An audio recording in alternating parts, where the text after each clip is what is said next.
It's Thursday, November 7th, 2024, and welcome back to Saints, Sinners, and Salvageables, a Hoover Institution podcast examining America's democratic process and the many challenges inherent in staging elections in these complicated and partisan times.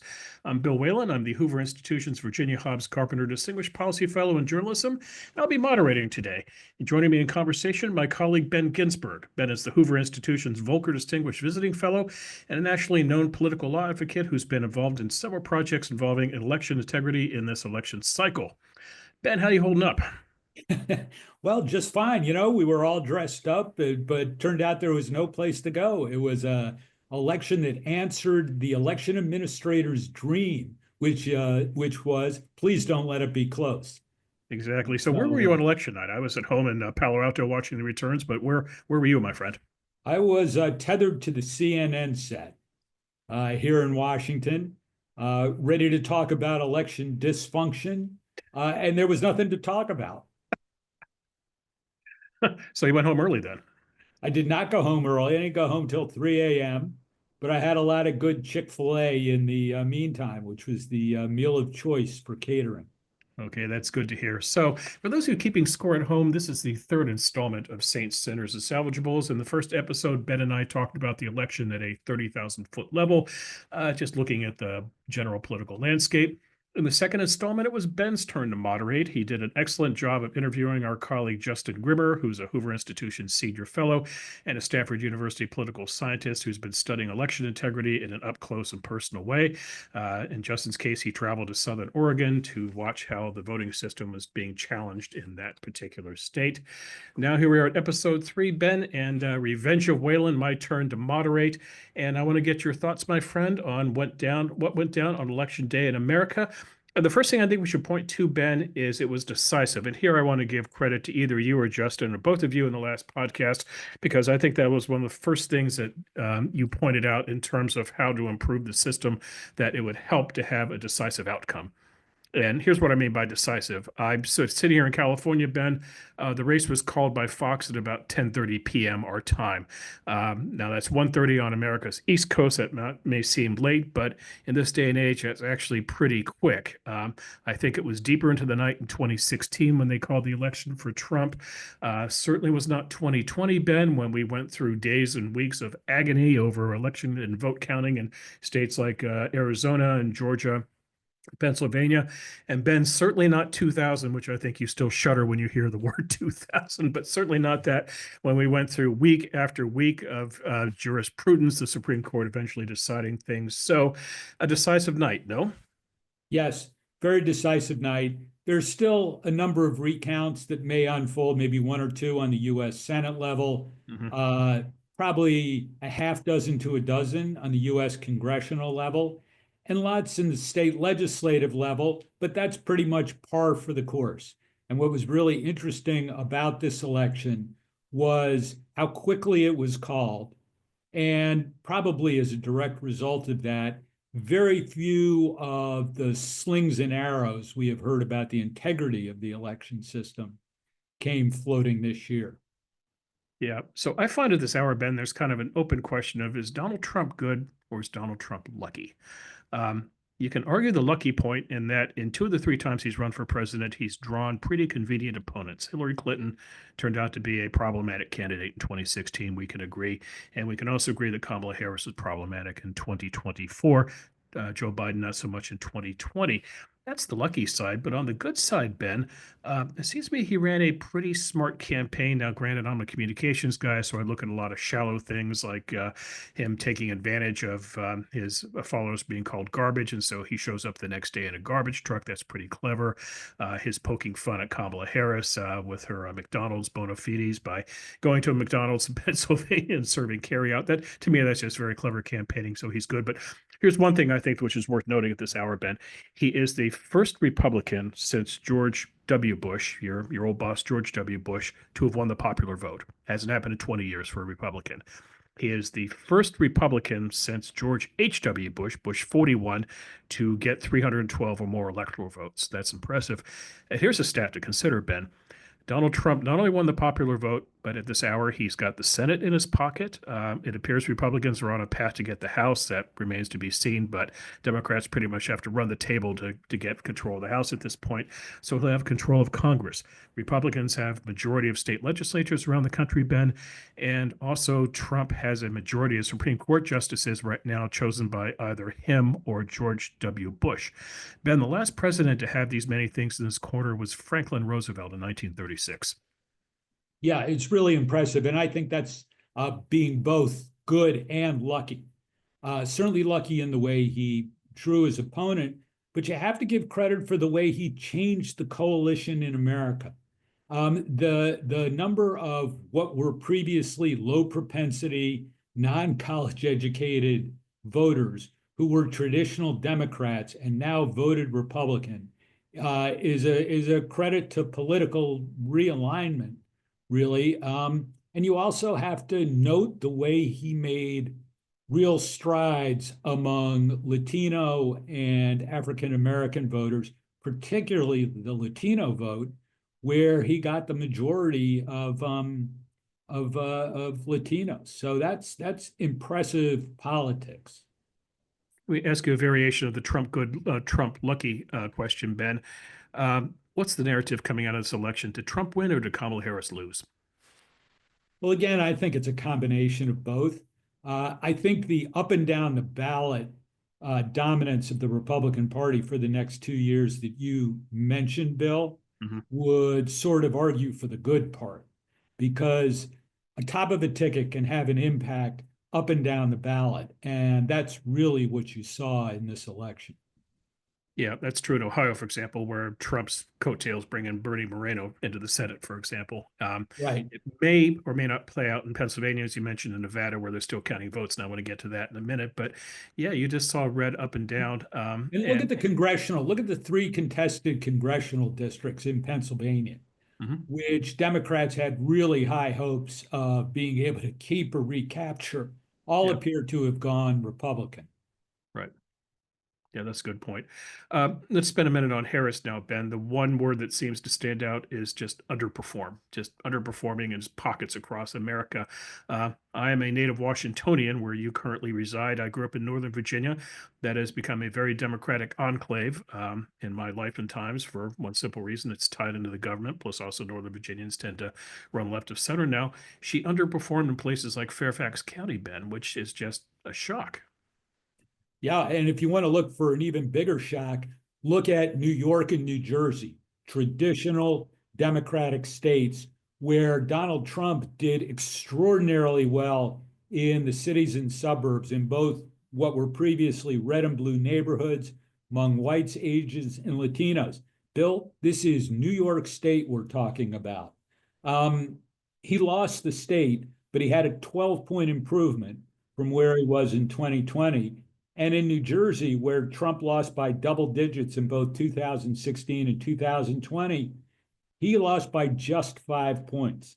And so that has ramifications up and down the ballot, but it also shows a real shift in the party's bases.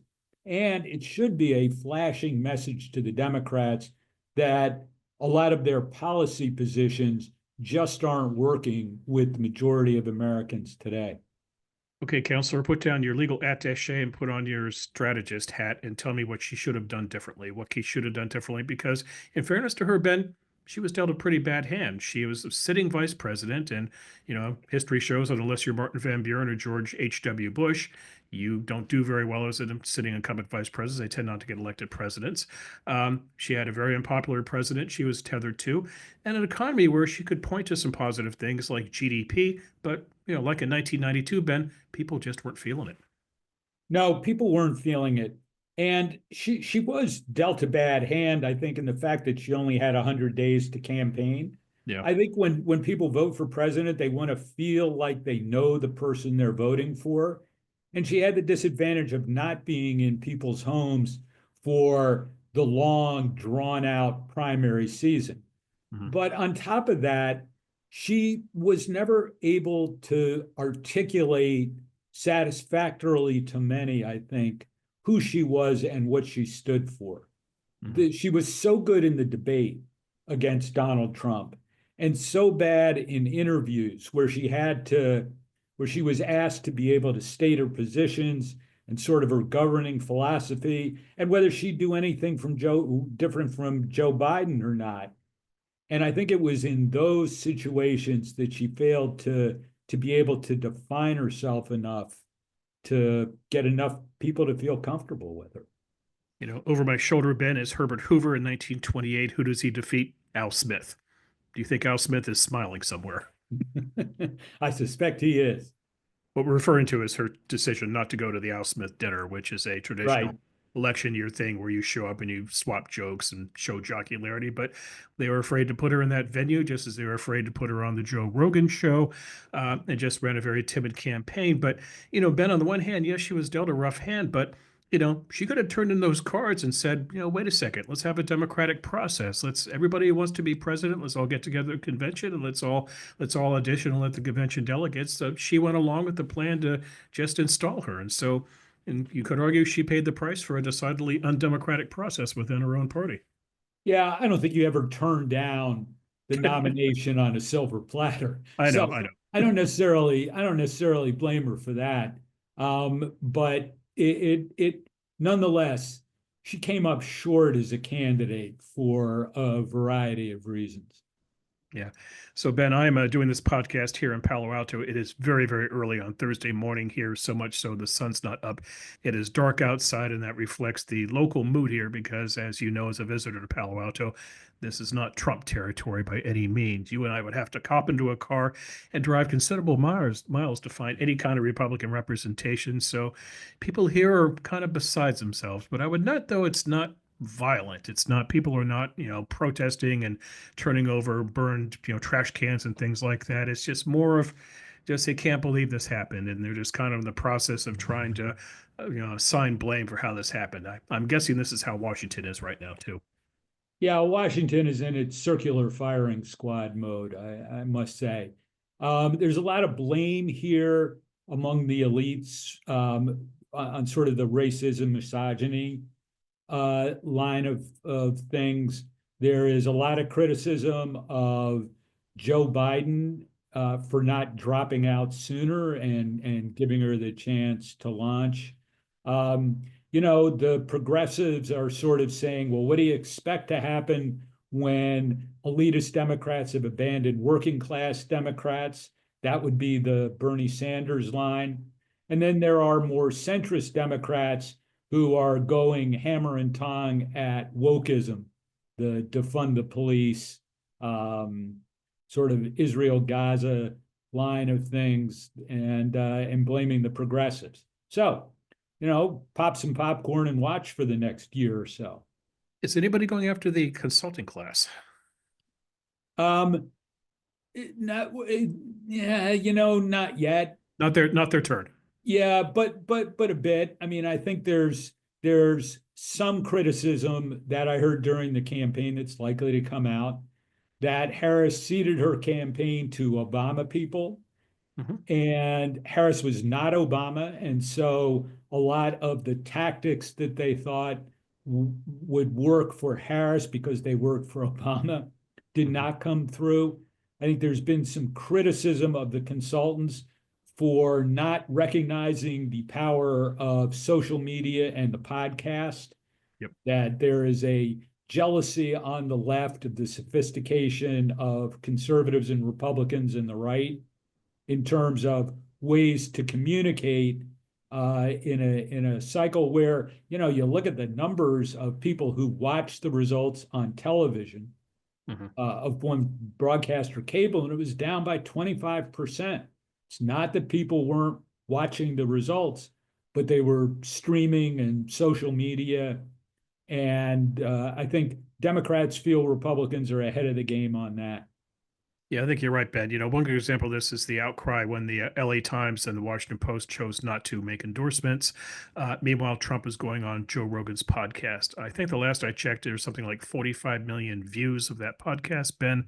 How long would it take someone to get 45 million views on the Washington Post or LA Times websites? You would have to go a long distance to find somebody who said, I was going to vote the other way, but then I read a Washington Post or LA Times editorial and changed my mind. Yeah. One other aspect, Ben, is this the end of celebrities in politics? Because what we learned, Julia Roberts doesn't necessarily turn around elections. Neither does Bruce Springsteen or Beyonce or Taylor Swift. I think that there is a little bit of a moth to a flame phenomenon there, so you won't get rid of celebrities.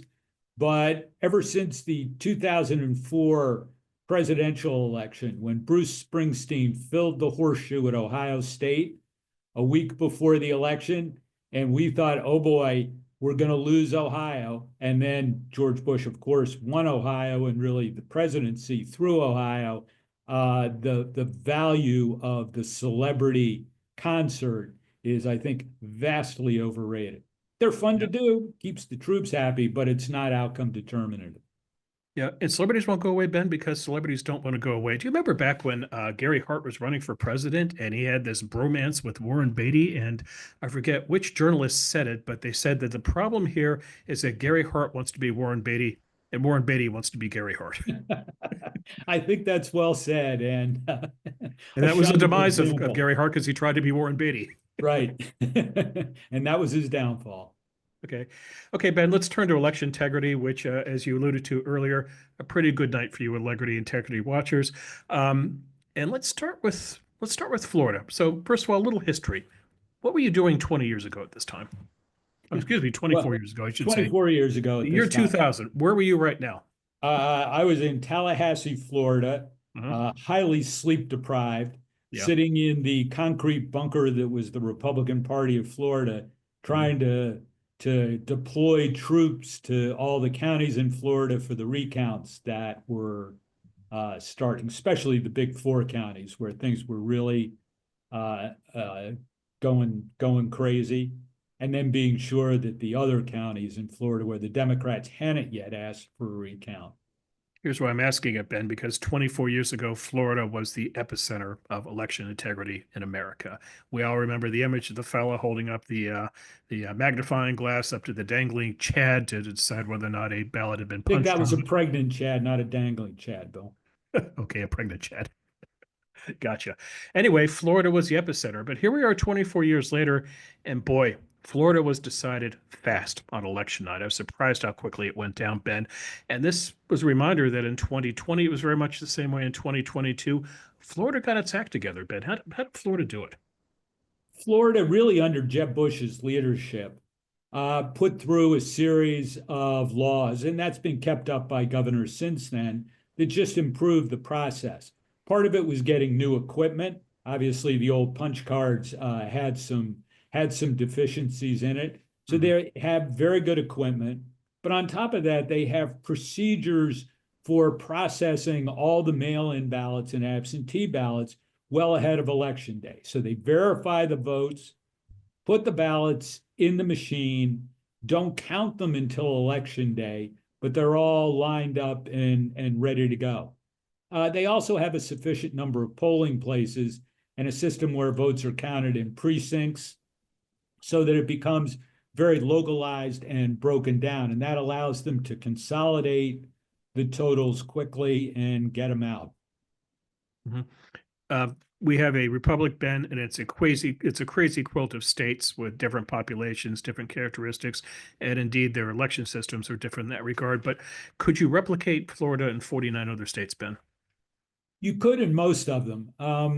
What Florida does is have a degree of uniformity among its counties and fair enough resources to those counties so that you don't have kind of tyranny by locality the way you do in some states. I mean, Wisconsin and Michigan each have over 1,800 separate jurisdictions.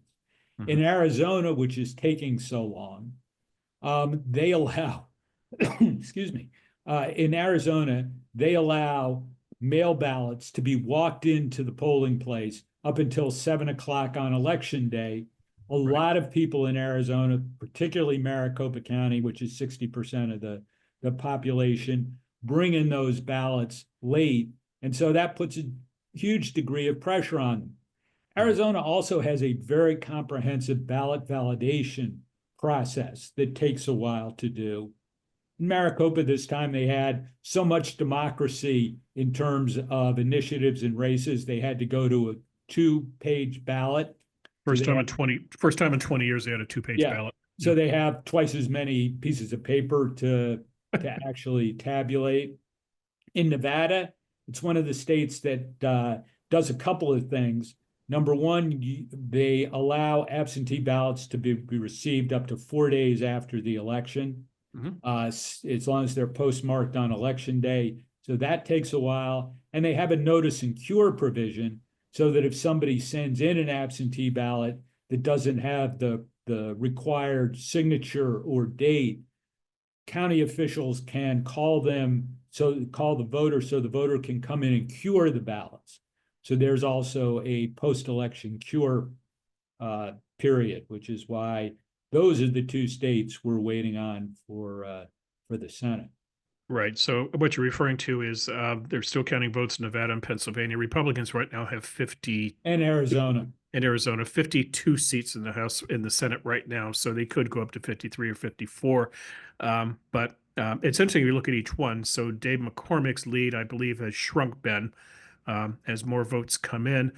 In the Nevada race, it's holding on. But I think the expectation there is that Jackie Rosen will eventually pull ahead and win, because you look at the two counties where they're still counting ballots, those are Democratic friendly. Right.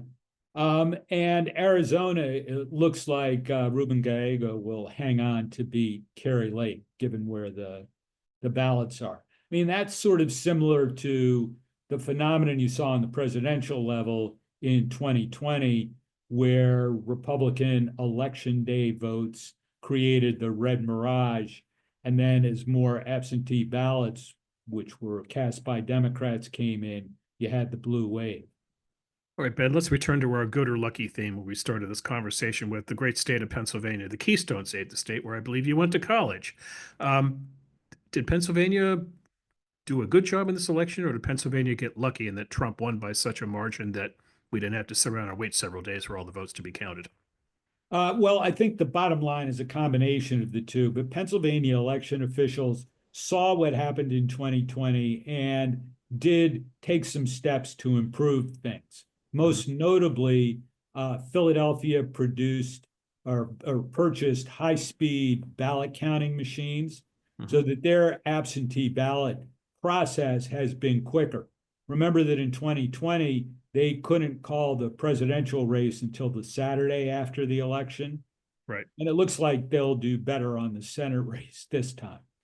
There were a lot of reports. Pennsylvania probably had, given that it was perceived to be the tipping point presidential race, more things like bomb threats called into polling places that delayed voting, and just sort of skirmishes in polling places that delayed voting, more threats by county officials that they wouldn't certify. Right. But all of that seems to have been worked out in the size of the presidential one. Okay. How would you rate Nevada and Arizona's performances? Well, they're still counting, so there is room for improvement. Let me say that it is not the fault of the election officials. The election officials have, I know in both states, been working around the clock, but there are state laws, policy decisions by legislators and executive branch that has caused the late delay, right? You don't need to allow people to walk in their ballots up to 7 o'clock on election day. Can have an earlier deadline. They've decided as a matter of policy, it's better to count more votes and leave the deadline long. That's going to result in longer counting times. If I have it right, Ben, I believe Nevada starts counting mail-in votes on October 21st. At least they did in this cycle. They started counting mail-in votes on October 21st, but ballots cast in person on a voting machine during early voting can't be counted until 8 a.m. on election day. Yes, and on top of that, they do have the law that allows absentee ballots to come in 4 days after election day, and the notice and cure provisions. that slow things down. Yeah, and this is similar to Pennsylvania, which doesn't start counting its ballots until what, 7 a.m. of election day. Why can't they at least count the ballots before election day? Well, there are 7 states, including Pennsylvania and Wisconsin, interestingly enough, Hmm. where legislators, largely Republican senior committee chairmen, are worried that if they count absentee ballots before election day, the results will leak out. The mail ballots favor Democrats, and there will be the perception of momentum against their party. Again, it has been senior Republicans on the relevant committees who have held it up in Pennsylvania and Wisconsin, despite what happens in Florida and any other number of states, including heavily Republican states, where they can process ballots early, get the results earlier, and there have been no untoward circumstances of leaked information. Okay. Let me ask you a very naive question, Ben. We live in an information age. You and I are conversing over the internet right now. A lot of Americans do internet banking. A lot of Americans do travel reservations over the internet. We live and breathe through that. Why don't we vote over the internet? A great question. Every time this issue is broached, and there are any number of political figures and election administrators who ask this same question, the internet security experts say you absolutely cannot do that, that the system is not safe enough, that it will subject us to possible hacking and vote manipulation. So that our systems now, there is not a state, county, or precinct that connects its ballot counting machines to the internet. They are all sole source, so that it is really a question of the internet security community saying stuff is safe enough so that we can vote on the internet. I think it'd be an interesting demonstration project if you could find maybe a city in America and allow maybe a mayoral election to include online voting, just to see what the impact would be, to see, first of all, if it changes the turnout in any way, but also secondly, if it can be done in a safe and secure way. Yeah, I think part of the worry, part of what the security experts say is, well, yeah, you can do it in an isolated instance, but that's not enough bait to get the bad guys to come in. So they would want that small local experiment to succeed well and then really mess with things when it went nationally. Okay, very good. All right, Ben, let's spend a few minutes on the very dark at this hour California in this regard. Our voting system, which is, I would call it curious. That's one choice of words here. So in California, Ben, as you I know, can think of something shorter, Bill. Yeah, but it's a family broadcast. Okay, good enough. Okay, California, Ben, as you know, every voter receives a mail ballot. The state gives you, you can send it on election day if you want to. I think they will count it if it comes in before, I believe, Friday or Saturday of this week as well. And here's the problem. California is notorious for stragglers, Ben. I think in 2022, something like 38% of the vote was tabulated after election day. The good news, if you want to call it, and Ben, is that the turnout in California may be low this time around. I've been following her performance in California since I live and breathe all things California. Biden got about 11 million votes out here in 2020, Ben. The last I checked, she is closing on at about 6 million votes. And turnout, Los Angeles County, for example, the turnout in 2020 was about 70%. Last I checked, it's around 45%. And you see this across the state. Just people were not excited about this election, so maybe the vote count comes better. But that said, it puts California in this just really awkward position of taking weeks to count all the votes. And in 2024, this could decide the House. And so here we are, Ben, in a society which is built on speed. And also for the practical purposes of government, you don't want to have the House or the Senate hang out in the ballots, but because California takes so damn long to count its votes, that might happen. So is there a better way for California to do this, Ben? There are certainly better ways to do it if the object is speed. I mean, again, this comes down to the thinking of the policymakers, of Right. the legislators in the executive branch. And California has decided as a matter of policy that they prefer to allow more votes to be counted. And so they extend the period. And of course, the cost of that is just what you're saying, which is delayed results.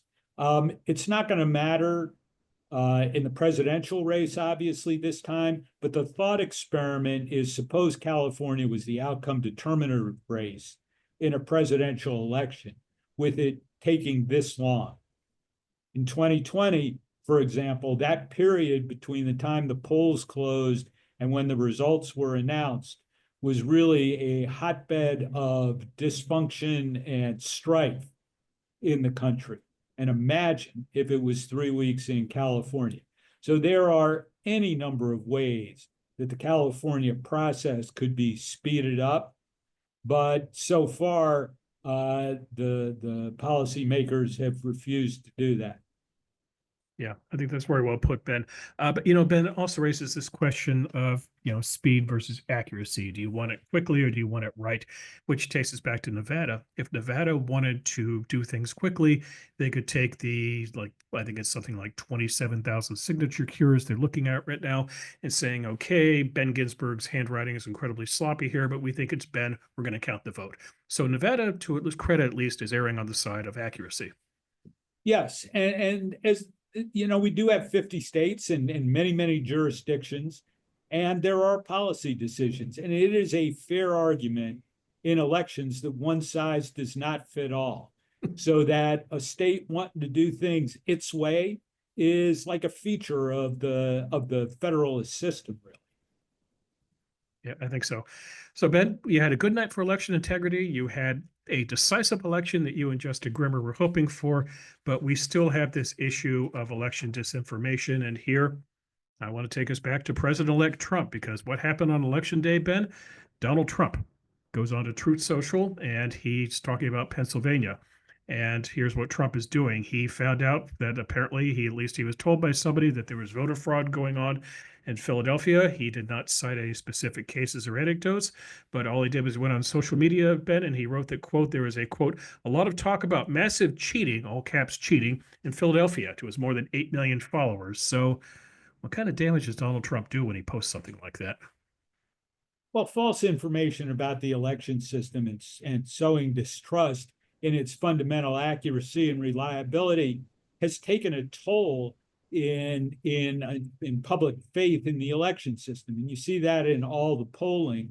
It shows up to a third of the electorate doesn't have faith in the credibility of our results. That is an institutional problem that needs to be resolved. I mean, fortunately, Hoover and the Revitalizing American Institutions Project is looking at that. I think that the fact that in 2020, despite the allegations, there was never any evidence of systemic fraud or irregularities. And in 2022, all the midterm elections were sort of solved without the bellicose charges, with the possible exception of Kerry Lake in Arizona. But in 2024, we have heard remarkably little post-election about the credibility of the system, which sort of goes to tell you that the charges that the election system is rigged really are sort of situational ethics. When your candidate loses, you don't like the system. So hopefully we can take these examples, and especially 2024, where there is a general admission that the system worked, and use that to restore some faith in the integrity of the institution. But did the system really work that well, Ben? Or is this again a function just the fact that Trump won and he won decisively? In other words, we just didn't have cliffhangers around the country as we did in 2020 and 2016. Yeah, but I mean, the system worked in 2020 just as well as it worked in 2024. There were just more unfounded political charges about it in 2020. Now, I wouldn't be surprised if one of the early Republican congressional initiatives was a voting bill of some sort. It might try and go back on non-citizen voting, might include voter identification for all federal elections. There are a number of other provisions that might go in that I suspect if there is a House majority particularly, you'll see Republicans trying to push through. So I'm going to give our listeners a window into the Hoover Institution. In a couple hours, Ben and I are going to be doing something that the rest of the world doesn't get to see. We're doing a call with Hoover supporters. And Ben, this is the question I plan to ask you. Just if Republicans in Congress with control of Congress want to do something in the way of election integrity, i.e. election reform, what do you think they will do? Voter ID for certain. They were very interested in a provision to bar non-citizen voting, although it is already prohibited under federal law. So I think you might see that. I would hope it would include adequate funding for elections, which would benefit candidates across the ticket. There might even be a push to cut back on early voting and mail voting. Certainly, that's Donald Trump's stated preference, although Republicans did quite well, as they have historically, with mail voting. So there should be some pragmatic looks at it. But it is a tradition of both parties, when they get a unified control of the government, to push through election bills that they believe will help them. One of the interesting factors in this bill is Donald Trump's ability to get low propensity voters to vote Republican in this election. It has long been the presumption that high turnout elections help Democrats and low turnout elections helped Republicans. I would point to this election and say that may not be true anymore, as Donald Trump has succeeded in changing the basis of the parties.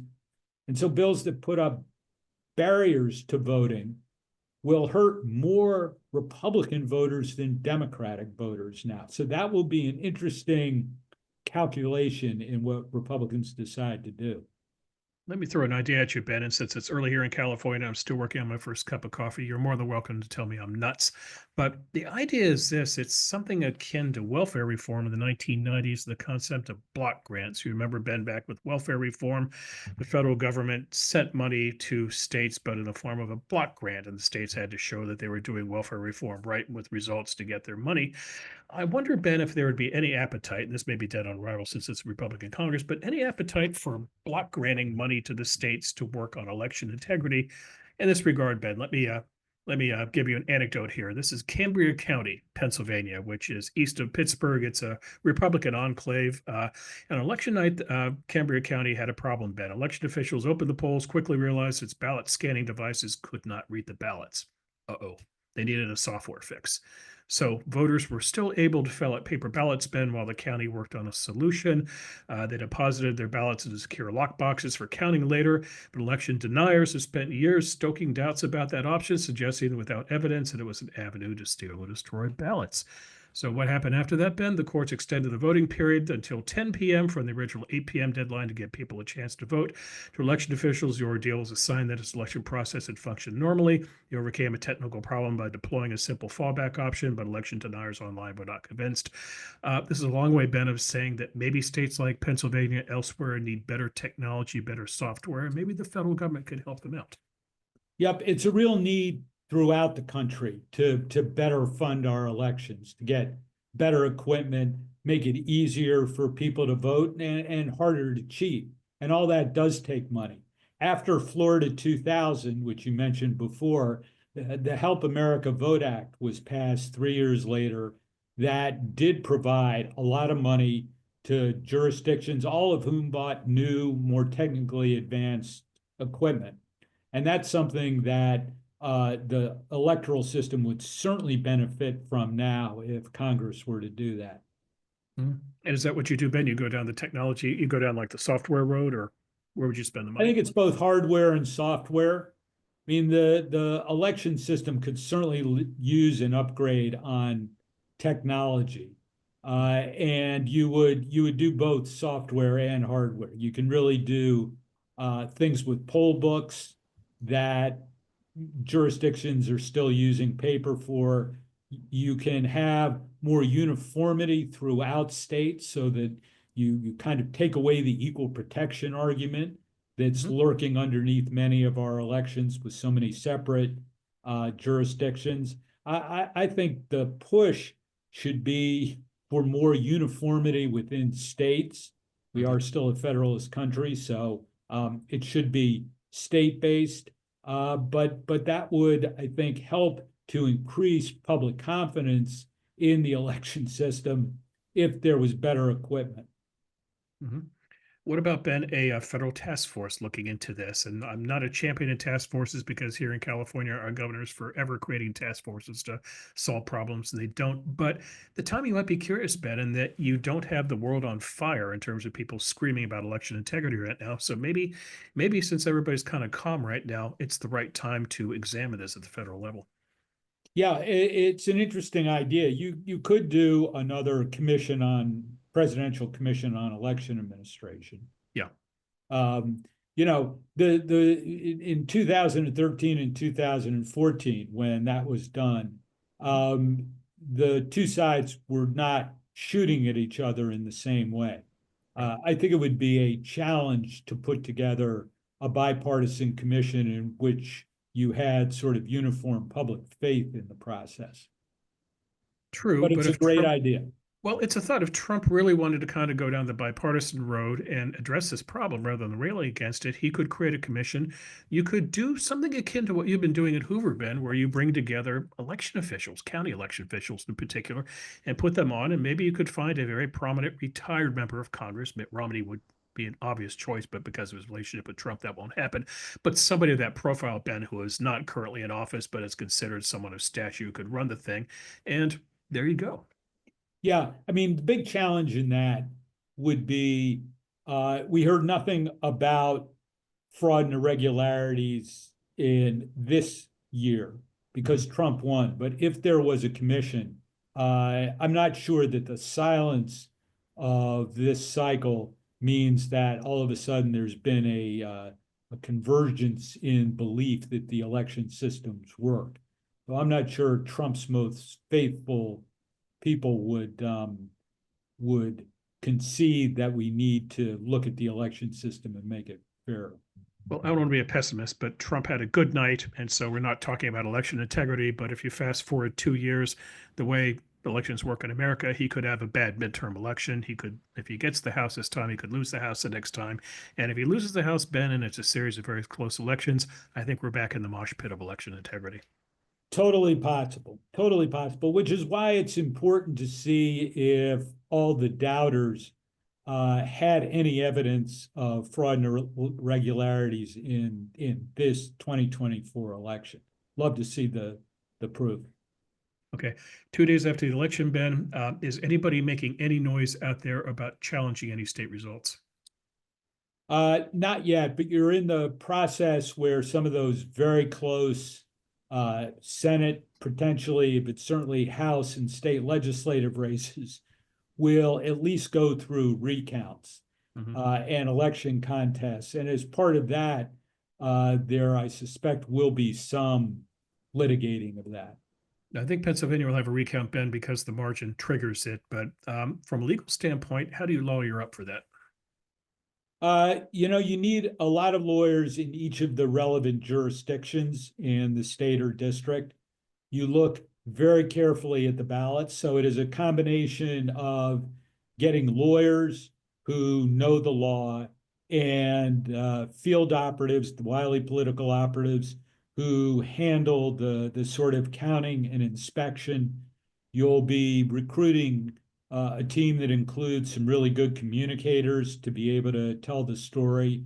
You will certainly have your digital team deeply involved because one of the things that'll be different about recounts, I think in 2024, is the degree of technology and the ability to talk about what is happening when each ballot is counted in real time. That will be really a step different from recounts of the past. And you'll need to raise a bunch of money for it. So those 5 branches will go into the staffing for the recounts.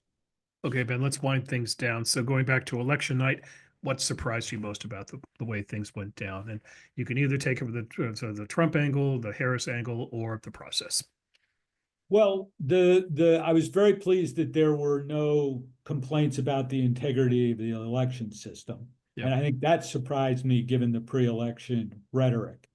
I think the professionalism of the election administrators in getting results out quickly pleasantly surprised me a lot.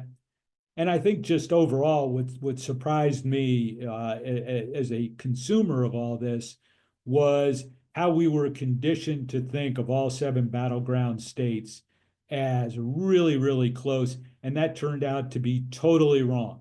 And I know my pollster friends will say, well, it was all within the margin of error. But we were conditioned to think this was going to be a long, involved, tense process, and it wasn't. Well, And that was my biggest there was surprise. the Iowa poll. There was the Iowa poll, yes. Did you see where Iowa ended up, by the way? I did. What was it, 9, I think it was 13 the last I looked. 13? Yeah. So about a 16-point shift. Oops. Yeah. Well, that can happen. But, in defense of pollsters, we have a mutual friend, Doug Rivers, who is a Hoover Senior Fellow. He polls for YouGov. Great guy. If you look at the Real Clear Politics margins, Ben, it's not that bad. They typically had a very narrow race, and the margin was about 1 or 2 points, but it's consistently that way. I think what struck me about election night, Ben, was just really kind of the lack of drama. It's not an American election unless you hear one side or the other crying foul about what the machines have broken, we can't vote, or they're closing the polls, we can't vote, blah blah blah. Just all this human misery. It just seemed we were very light on that. Now maybe that's the function of just the results were so surprisingly pro-Trump that the media didn't get around to that. They were still kind of stunned by that, but it just seemed to be largely devoid of that kind of drama. Yeah, I think that's really true. I think it is because there was a degree of shock and surprise across the ideological spectrum on how quickly it was called. And so that I think did lead to the lack of drama. Okay. Final question, Ben. Watching election integrity as you do, since I'm now in the postpartum depression of no more baseball, give me an MVP in this election in terms of election integrity. Tell me somebody out there in the great beyond who in your idea was just an MVP, a hero when it came to running a good election. Well, I think it was all the election officials in the key jurisdictions who really, I think, did help dissipate the drama by being incredibly transparent in the way they ran their elections. That there was much more public outreach and inviting people in to kick the tires. And so I think you can go state by state and name the individuals involved in that, and they're all my MVPs.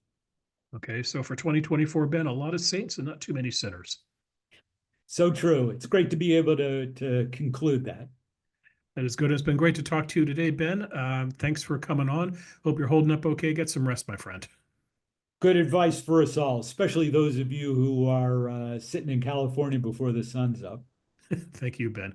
You've been listening to Saints, Sinners, and Salvageables, a Hoover Institution podcast exploring America's election system and the many challenges of the democratic process in this charged partisan environment. If you've been enjoying this podcast, please don't forget to rate, review, and subscribe to our show. And if you wouldn't mind, please spread the word. Tell your friends about us. The Hoover Institution has Facebook, Instagram, and X feeds. Our X handle is @HooverInst. That's HOOVERINST. Our next and final installment of Saints, Sinners, and Salvageables will be in mid-December. Ben's going to be back, and we're going to talk more about the landscape, what if anything has changed between now and mid-December. And I think also we're going to talk to Ben about what else he has planned at the Hoover Institution moving into 2025 on this front. For the Hoover Institution, this is Bill Whalen. We hope you enjoyed this conversation. Thanks again for listening. We'll be back soon with Saints, Sinners, and Salvageables. Till then, take care. And again, thanks for listening.